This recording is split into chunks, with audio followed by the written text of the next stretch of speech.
기본적으로 이제 국무회의가 안 그래도 화제인데 장안의 네. 화제인데 국민들 사이에서도 내 최애 프로그램이 이제 넷플릭스보다 국무회의다 이런 얘기까지 나올 정도로 어제 굉장히 재밌었다는 평가가 많거든요. 맞아요. 장수장님 어떻게 보셨습니까? 계속 생중계했으면 좋겠어요. 계속. 그러니까 나라의 중요한 정책이 어떻게 다루어지는지 그리고 장관이라는 분들의 지식과 인식은 어떤지 수준을 딱 알 수가 있잖아요. 그럼 맞습니다. 공부도 더 하고 준비도 더 잘 해올 거란 말이에요. 그런 차원에서 보면은 앞으로도 계속 됐으면 좋겠다. 그런 저도 생각이 이런 그림을 좀 생경하지만 자주 봤으면 좋겠다라는 생각과 좀 걱정도 되더라고요. 왜냐면 어떤? 생중계로 이렇게 국무회의를 하다 보니까 조금 무거운 주제 같은 경우에는 서로의 토론도 있을 건데 그러니까. 혹여나 이걸 국민들이 지켜보고 있으니까 말을 좀 아끼지 않을까. 아 오히려 할 말을 못하지 않을까. 부작용도 네. 분명히 있지 않을까라는 생각도 들어요. 그건 알아서 이제 그렇지. 조정하겠죠. 그렇죠. 저는 이 국무회의의 첫 번째 주제로 사회적 약자인 노동관계, 특히 이제 산재 노동자들을 이야기한 이유가 있다고 봅니다. 이재명 대통령이 초심을 잃지 않겠다. 정치하는 초심은 사회적 약자에 대한 측은지심이거든요. 그렇죠. 그런 마음들이고 실제로 이 노동관계를 향상시키지 않고는 경제 성장도 이룰 수 없다라는 맞아요. 하나의 큰 뜻이 저는 있다고 봅니다. 특히 제조업 같은 경우에 우리 3D 업종이라고 하잖아요. 네. 이 3D, 덴저러스 특히 부분들, 맞아요. 덜티 이런 부분들을 해결하고 AI 팩토리, 스마트 팩토리로 가야지 경제 성장도 이루어지고 주식도 올라가고 이런 일들이 계속해서 좋은 현상으로 이어집니다. 그리고 얘기 들어봤더니 국무위원들이 국무회의 시작 직전까지도 본인이 생중계로 본인들의 발언이 나가는지를 모르고 있다가 그랬구나. 굉장히 당황스러운 상태에서 행사가 진행됐다고 하는데 네. 사실은 질문하고 답한다는 게 더군다나 이제 공개석상에서 한다는 게 쉬운 일은 아니지 않습니까? 아, 그럼요. 네. 그리고 이제 하고 싶은 말도 제대로 못 하게 될 수도 있고 또 떨려서 못 할 수도 있고 여러 가지 뭐 부작용이 있을 텐데 어쨌든 긍정적인 효과가 더 많은 것 같아요. 그렇기 때문에 앞으로 좀 확대해 나갔으면 좋겠다 그런 생각이 듭니다. 그리고 확실히 그 VIP라고 할 수 있는 대통령의 말은 여러 번 새겨서 들어야 되는 게 지금 7월 한 달 동안에도 수석보좌관 회의, 다른 국무회의, 계속 회의하고 있는 산업 것 현장 간담회에서 맞아요. 네. 중대재해 근절 문제를 여러 차례 강조했기 때문에 어제 즉흥적으로 토론을 했다고 하더라도 장관들이 준비가 돼 있어야 맞는 겁니다 지금. 그렇죠. 네. 보통 우리가 이제 정치는 정당성, 명분이 있어야 되고요. 행정은 효율성, 경제는 이윤 추구 이렇게 이야기합니다. 네. 지금 행정 행위를 한 거거든요. 효율성. 대통령이 하니까 직접적으로 현실에서 실현되는 겁니다. 그리고 장관들도요. 저도 뭐 이재명 대통령을 좀 겪어봤습니다만은 괜히 임기응변하지 마시고 서류를 준비해 와가지고 철저하게 대답을 하시고 모르시면은 다음에 아, 요점만 얘기하세요. 맞아요. 대답하겠습니다. 아니, 결론만 이렇게 이야기해야 얘기하시라니까요. 되고요. 그리고 두괄식으로 이야기해야 됩니다. 결론만 얘기하시라고요. 결론. 두괄식으로. 아니 그러니까 형사 부사 많이 쓰지 말고. 다음. 아니 왜냐면 아닌 게 아니고 어제 이제 여러 이제 국무위원들 그리고 배석자들의 답변이 있었는데 우리 최동석 인사혁신처장이 중대재해 관련해 가지고 얘기를 하는 도중에 이재명 대통령이 그래서 어떻게 하자고요라고까지 이제 하진 않았지만은 기본적으로 요점만 말해달라는 취지의 답변을 하지 않았습니까? 국무위원이나 국무회의에 배석하는 분들은 답을 갖고 와야 돼요. 답을 가져와야 된다. 네, 그러니까 뭐를 어떻게 하는 게 어때요? 막 이게 아니에요. 그렇기 때문에 최동석 네. 처장 같은 경우에는 자기의 가치와 철학에 대해서 쭉 강의하는 식으로 얘기를 한 거 아니에요. 인간의 존엄성 얘기하면서 네. 가야죠. 교육을 해야 됩니다. 교육을 해야 된다니까요. 이게 아니라 저희 네. 인사혁신처에서는 이러한 대통령님의 말씀을 짧고 받들어 가지고 굵게. 첫 번째 시행, 두 번째 시행, 세 번째 시행 요거 하도록 하겠습니다. 이렇게 해야지 교육을 해야 된다니까요. 교육을 어떻게 할 거냐고. 그러니까. 이재명 대통령. 가치와 철학이 다르면 그 자리에 앉아 있으면 안 돼요.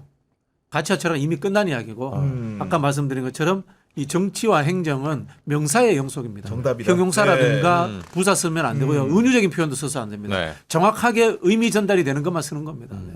그래서 두괄식으로 말씀하시고 뭐든지 결론만 이야기하셔야 돼요. 어떻게라는 것에 대한 해답을 갖고 가야 돼요. 그러니까 이재명 대통령이 보니까 지금 금융위원회에 대해서 두 번째 칭찬을 했거든요. 어제까지. 네. 어제는 뭐 어떤 거였냐면은 아까 우리 장수영님하고 이제 박 원장님 말씀이 그대로 합치되는 건데 중대재해가 발생할 경우에 ESG 등급 평가에 반영하고 대출 제한을 검토할 수 있다라는 쉽게 얘기해서 솔루션을 가져오니까 이재명 대통령이 그때 이제 부동산 정책 문제 때도 대출 관련된 제안들을 금융위가 제안을 했고 이 부분이 채택되지 않았습니까? 그러니까 봐봐라 이런 거다라고 답을 준 거죠. 맞습니다. 네. 네. 자기 분야에 있어서 정답을 내놔야 되는 네. 거예요. 제가 한 발 더 앞서서 감히 조언을 드리면 지금은 징벌적 차원의 제안을 내놨잖아요. 그럼 산업부라든가 중기부 이런 데서는 기업들이 잘했을 때 어떻게 포지티브하게 인센티브를 줄 것인가 이런 제안들도 내놓으면 좋아요. 대통령이 그럼 훨씬 더 좋아하실 거예요. 그러니까요. 답을 줘야 되는구나. 답을 줘야 되는 사람이고 제가 이제 대통령을 아주 잘하는 사람한테 여쭤봤어요. 그러니까 네. 어제 이제 회의 스타일을 보면서 주로 이재명 대통령이 뭐라고 얘기했을 때 긴장을 해야 되냐 그랬더니 그 3단계 쓴소리가 있대요. 그래요? 뭡니까? 네, 첫 번째 1단계는 아까 이제 우리 장소장님이 제대로 짚었는데 요점만 말해달라. 아 이게 1단계. 요지만 말해달라. 이게 1단계인 거기부터 거고. 슬슬 네. 이제 스팀이 네, 올라오는군요. 순한 버전입니다. 네? 근데 거기에 요점을 말하라고 했음에도 불구하고 미주알, 고주알, 시종일관 다 얘기하기 시작하면은 인간의 바로 존엄성은 이렇게 건드릴 나옵니다. 수 없어요. 그런 철학적인 배경 없이 규정만 가지고는 문제를 해결할 수가 없다. 아니, 그래서 말하고요. 어떻게 하자고요? 교육을 해야 된다고요. 그래서 어떻게 하자고요? 교육이요, 교육. 2단계로 나온다는 아 거고. 그래서 어떻게 하자고 네, 2단계. 그런 다음에 이제 그래서 어떻게 하자는 거야로 물었음에도 불구하고 또 중언부언을 해버린다. 그러면 뭐라고 하는 줄 아십니까? 그건 나중에 이야기하시죠. 이 얘기가 나오면 나중에 가져와, 이 사람은 나중에. 회의석상에서 그냥 배제되는 사람이라고 생각하면 된답니다. 이게. 예전에 이제 당 대표 하실 때나 정치하실 때 저도 이제 뭐 이런 주고받은 적 있잖아요. 정말 간결합니다. 보고서 제출바람. 그러니까 이렇게 정확합니다. 정확하게 얘기하지 말고 정확합니다. 네. 정확한 얘기만 솔루션만 추려가지고 보고해라 이 얘기겠죠. 그러니까. 그렇죠. 약간 네. 이런 식으로 말하는 사람이 이진숙 위원장이 쓸데없는 얘기 많이 하고 이런 말 많이 듣지 않아요 대통령한테? 네. 그러니까요. 국회에서도 네. 잘하는 의원들 저도 이제 모셔봤는데 그분들은 딱 하나만 얘기를 해요. 그게 결론이 뭐냐. 아 결론이 맞아, 뭐야? 맞아. 아. 그 아까 세 가지 단어 그 3단계 속에도 들어있네요. 그 결론이 내용이. 뭐냐인데 네. 제가 아주 상당히 인상적인 경험을 한 게 뭐냐면 2012년도 박근혜 캠프에 있었을 때 그때 막 서병수 의원이 측근이어가지고 선대위 본부장 막 이렇게 했었잖아요. 저 그때 선대위에 있었는데 뭐가 안 되는 거예요. 다 뭐 보고하러 가면은 예산이 없다. 그런 지금 불필요하다. 다 안 되는 거야. 그래가지고 그때 휘청거려가지고 김무성 총괄 선대 본부장을 임명을 했잖아요. 그렇죠. 그 선대위 팀장급 이상 본부장급 이상 다 소집을 했어요.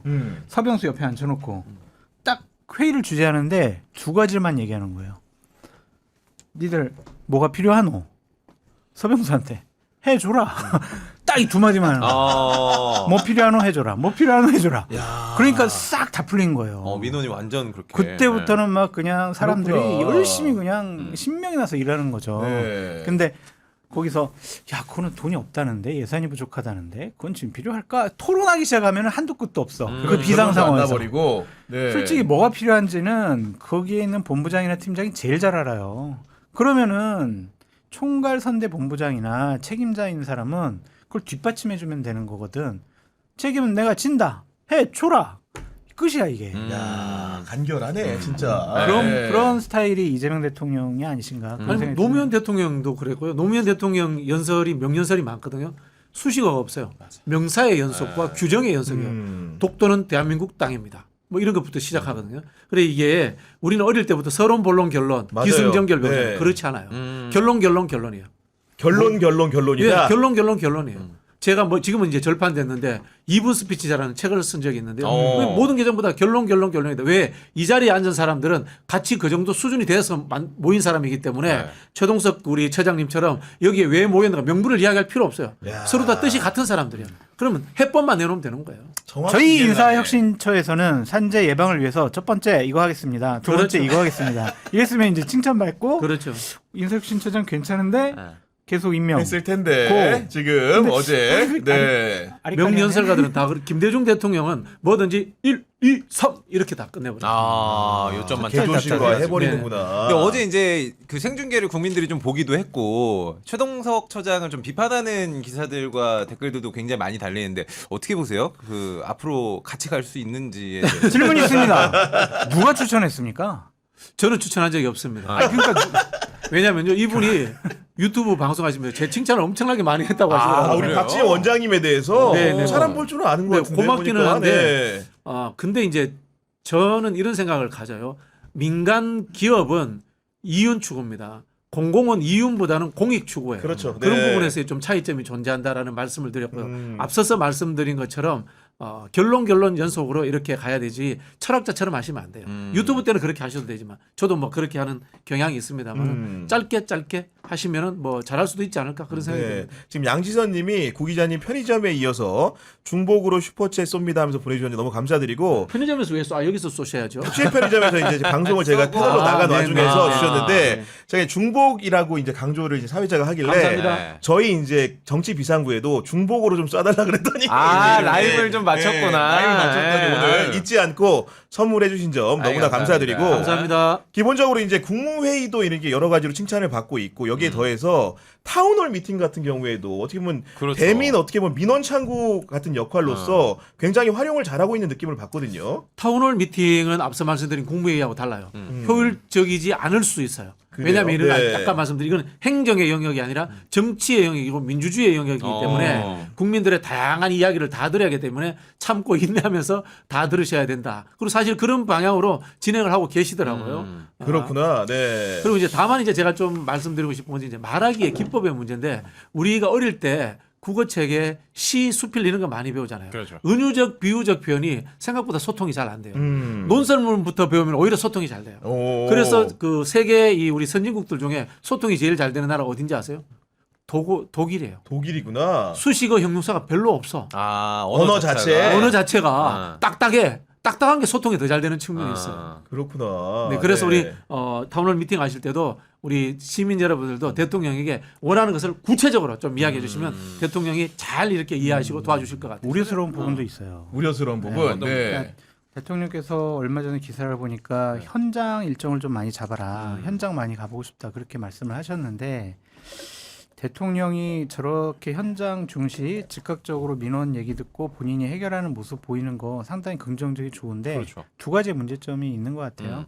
하나는 이제 큰 틀 차원의 대통령께서 좀 심사숙고하시고 방향성을 제시하시는 부분이 가장 중요하잖아요. 근데 그러한 절대적인 시간이 좀 부족하지 않을까라는 생각이 들고 두 번째는 다 이제 만기 칠남하시게 되면 총리나 장관이나 이런 사람들이 할 일이 없을 것 같아요. 줄어든다. 지금 그러니까. 총리가 사라져버렸잖아요. 네. 지금 보면 총리도 현장 행보하고 거기서 뭐 해결하고 대통령께 보고도 하고 장관한테 지시해야 되는데 책임 총리 될 거야 김민석 총리에게 많은 기대를 걸었었는데 네. 지금 한 2달째 2주째 총리는 좀 안 보이는 것 같아서 네. 이게 조금 좀 대통령께서도 페이스 조절하시는 게 어떨까 그런 생각이 좀 듭니다. 아니 근데 이재명 대통령이 성남시장 할 때도 주민들을 자주 만나는 흔히들 말한 노상방담 이런 걸 많이 했다고 하더라고요. 그러면서 이제 하는 얘기가 타운홀 미팅에서 어떤 민원이 들어오더라도 기본적인 원칙이 있다. 왜냐하면 워낙 이렇게 민원인들을 많이 만나고 접수하고 해결을 해왔기 때문에 그 성남시에 있을 때도 이것도 역시 이제 민원을 대하는 태도 세 가지 원칙이 있었대요. 얘기 들어봤더니 뭐냐면은 첫 번째가 시의 기준입니다. 시는 목소리 크다고 잘해주지 않는다.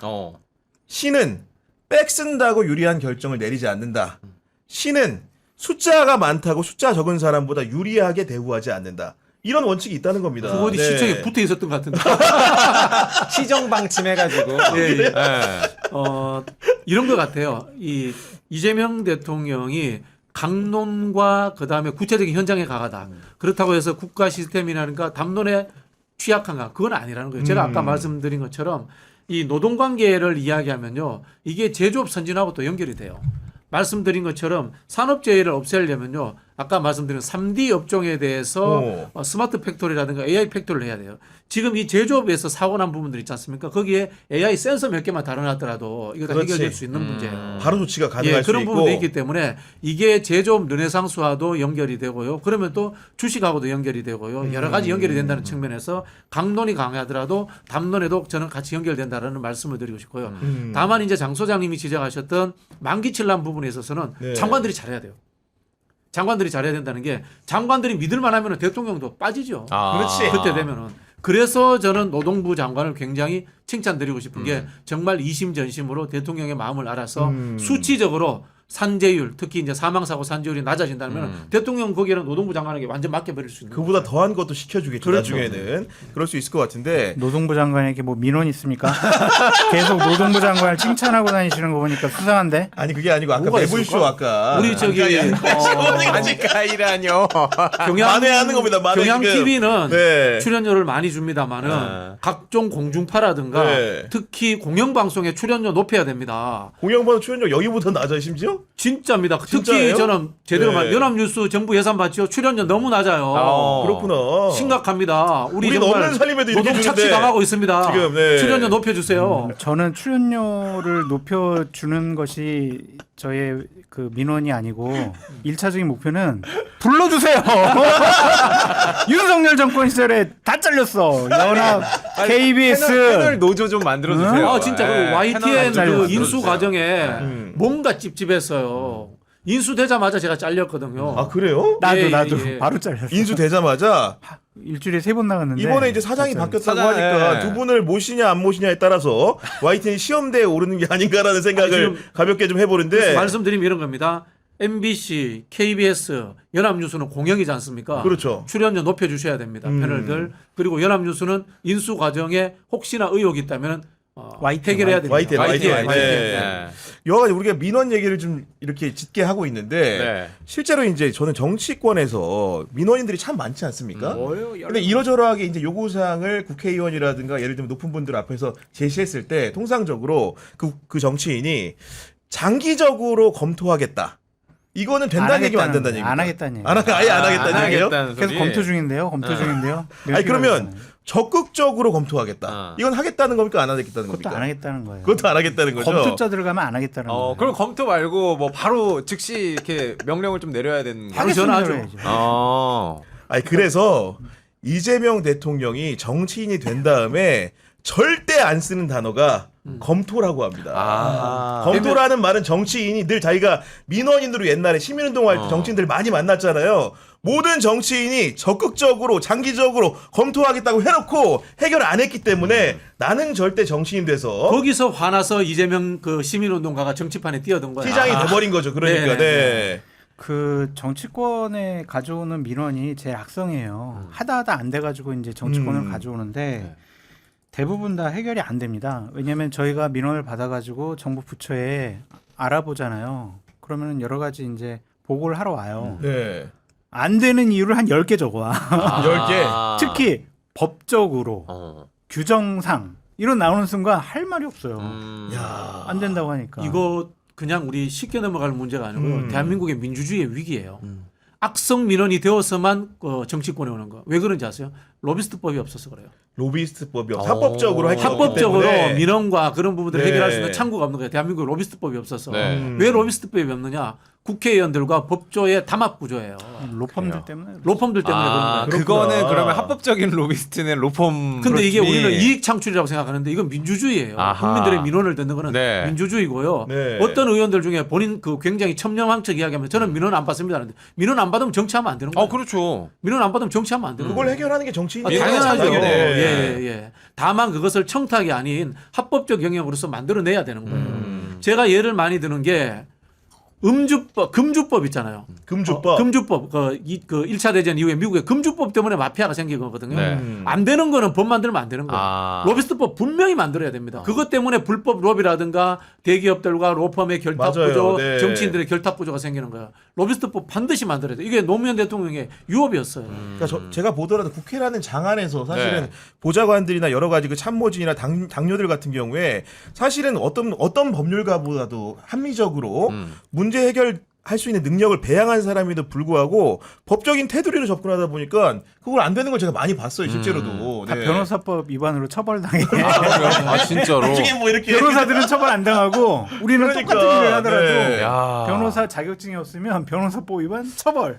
그 이게 로비를 못하는 거예요. 또 미국의 변호사는 라이센스잖아요. 그렇죠. 우리나라의 변호사는 직업이잖아요. 직업이지. 그러니까 이제 특권의 성을 쌓아버리는 거고요. 우리나라에 정치 엘리트가 안 생기는 이유가 이 법 때문에요. 미국 같으면 어떻게 되냐면은 이 로비스트를 하다가 정부에 입각을 합니다. 그러니까 야당이 되면 학교를 갑니다. 학교 갔다가 다시 기업을 합니다. 로비스트가 됩니다. 이게 순환 구조가 되어 있어요. 순환 거기에서 구조구나. 행정 경험과 민원을 해결하고 학교에서 공부도 하고 기업도 가보가면서 정치 엘리트가 만들어지는 거예요. 우린 이거를 로비스트 법이 없으니까 다 차단시켜 버려요. 그래서 정치 엘리트가 잘 안 생기는 거예요. 그러니까요. 그냥 우리나라 어렸을 때부터 약간 로비스트 하면은 범죄와 굉장히 가깝다라고만 생각이 되니까 인식의 변화도 좀 필요하겠네요. 이름을 좀 바꿔봐야 되나? 장수환님 뭐 생각나는 거 없습니까 혹시?